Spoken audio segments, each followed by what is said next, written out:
ಅಂತೇಳಿ ಆಶಯವನ್ನ ವ್ಯಕ್ತಪಡಿಸ್ತಕ್ಕಂಥ ಪ್ರಯತ್ನವನ್ನ ಮಾಡ್ತಾ ಇದ್ದೇನೆ. ಏಯ್ ಏಯ್ ಕೂತ್ಕೊಳ್ಳಿ, ಕೂತ್ಕೊಳ್ರಿ, ಕೂತ್ಕೊಳ್ರಿ, ನಿನ್ಗೆಲ್ಲ ಹೇಳೋದು ಕೂತ್ಕೊಳ್ಳ.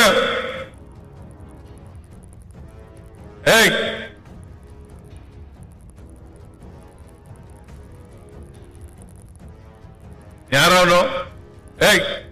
ಕಳಿಸಿ ಆಚೆಗೆ ಪೊಲೀಸ್ನವ್ರು ಅವ್ರನ್ನ.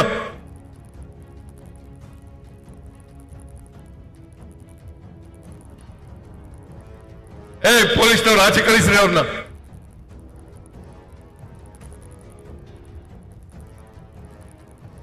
ಮಾತಾಡುವಾಗ ನಿಮ್ಗೆ ಧ್ಯಾನ ಬೇಡ ನಿಮ್ಗೆ?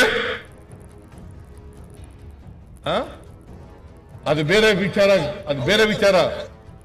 ಇವಣ್ಣನ್ನು ಮಂತ್ರಿ ಮಾಡಿ ಅಂತಂದ್ರೆ ಬೇರೆ ವಿಚಾರ. ಬಂದ್ ಕಾಣ್ಲಿ ಅದನ್ನ. ಕೂತ್ಕೊಳ್ರಿ. ಇಂಥ ಒಂದು ಅಂತಾರಾಷ್ಟ್ರೀಯ ಮಟ್ಟದ ಕ್ರೀಡಾಂಗಣ ನಿರ್ಮಾಣ ಆಗೋದ್ರಿಂದ ಈ ಭಾಗದಲ್ಲಿ ಪ್ರವಾಸೋದ್ಯಮ ಬೆಳೀತದೆ. ಮತ್ತೆ ಸುತ್ತಮುತ್ತಲಿನ ಗ್ರಾಮಗಳಲ್ಲಿ ಆರ್ಥಿಕತೆ ಬೆಳವಣಿಗೆ ಆಗಲಿಕ್ಕೆ ಕಾರಣ ಆಗ್ತದೆ ಅಂತಕ್ಕಂಥ ಮಾತುಗಳನ್ನ ಹೇಳಲಿಕ್ಕೆ ಬಯಸ್ತಾ ಇದ್ದೇನೆ. ನನಗೆ ನಿಮ್ಮೂರಿನವರೇ ಹೇಳ್ತಾ ಇದ್ರು, ಸುಮಾರು 1,500 ರೂಪಾಯಿ ಒಂದು ಚದರಡಿಗಿತ್ತು. 4,000ದಿಂದ 5,000 ರೂಪಾಯಿ ಒಂದು ಚದರಡಿಗೆ ಏರಿದೆ ಅಂತಂದ್ರೆ ಇದಕ್ಕೆ ಅಂತಾರಾಷ್ಟ್ರೀಯ ಕ್ರೀಡಾಂಗಣ ಆನೇಕಲ್ ತಾಲೂಕಿನಲ್ಲಿ ಬರ್ತಾ ಇರತಕ್ಕಂಥದ್ದು, ನಿರ್ಮಾಣ ಆಗ್ತಾ ಇರತಕ್ಕಂಥದ್ದು ಅಂತಕ್ಕಂಥ ಮಾತುಗಳನ್ನ ಹೇಳಲಿಕ್ಕೆ ಬಯಸ್ತಾ ಇದ್ದೇನೆ. ಅದರಿಂದ ಪ್ರವಾಸೋದ್ಯಮನೂ ಕೂಡ ಅಭಿವೃದ್ಧಿ ಆಗ್ತದೆ.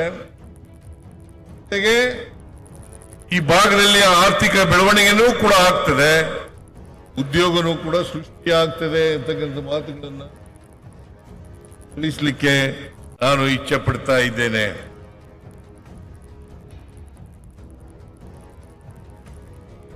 ನಾನು ಆದಷ್ಟು ಬೇಗ, ಆಮೇಲೆ ಇನ್ನೂ ಒಂದು ಶಿವಲಿಂಗೇಗೌಡರು ಹೇಳಿದ್ರು, ನಮ್ಮ ದುಡ್ಡಿನಲ್ಲೇ ನಾವು ಮಾಡ್ತೀವಿ, ಸರ್ಕಾರದಿಂದ ದುಡ್ಡು ಬೇಕಾಗಿಲ್ಲ ಅಂತಕ್ಕಂಥ ಮಾತುಗಳನ್ನ, ನಮ್ಮ ದುಡ್ಡಿನಿಂದಲೇ ಮಾಡ್ತೀವಿ, ಸರ್ಕಾರದಿಂದ ದುಡ್ಡು ಬೇಕಾಗಿಲ್ಲ. ಯಾಕಂತಂದ್ರೆ ಹೌಸಿಂಗ್ ಬೋರ್ಡ್ ನಲ್ಲಿ ಸ್ಟ್ರೇ ಸೈಟ್ಸ್ ಬಹಳ ಇದಾವೆ, ಇರ್ತಕ್ಕಂಥ ಸ್ಟ್ರೇ ಸೈಟ್ಸ್ ಬಹಳ ಇದಾವೆ. ಆ ಸ್ಟ್ರೇ ಸೈಟ್ಗಳನ್ನ ಹರಾಜು ಮಾಡೋದ್ರಿಂದ ಬಹಳಷ್ಟು ದುಡ್ಡು ಬರ್ತದೆ. ನಾನು ಶಿವಲಿಂಗೇಗೌಡರಿಗೆ ಹೇಳಿದ್ದೀನಿ, ಎಲ್ಲ ಹಂಚಿಕೆ ಆಗದೆ ಇರ್ತಕ್ಕಂಥ ಸ್ಟ್ರೇ ಸೈಟ್ಗಳನ್ನ ಕೂಡಲೇ ಹರಾಜು ಹಾಕಿ ಹೌಸಿಂಗ್ ಬೋರ್ಡ್ಗೆ ದುಡ್ಡನ್ನ ಪಡ್ಕೊಳ್ರಿ ಅಂತಕ್ಕಂಥ ಮಾತುಗಳನ್ನ ಹೇಳಿದ್ದೇನೆ. ಈಗಾಗಲೇ ಸೂಚನೆಯನ್ನ ಕೊಟ್ಟಿದ್ದೆ. ಸುಮಾರು 20,000 ಕೋಟಿ ಬರ್ತದೆ, 20,000 ಕೋಟಿ.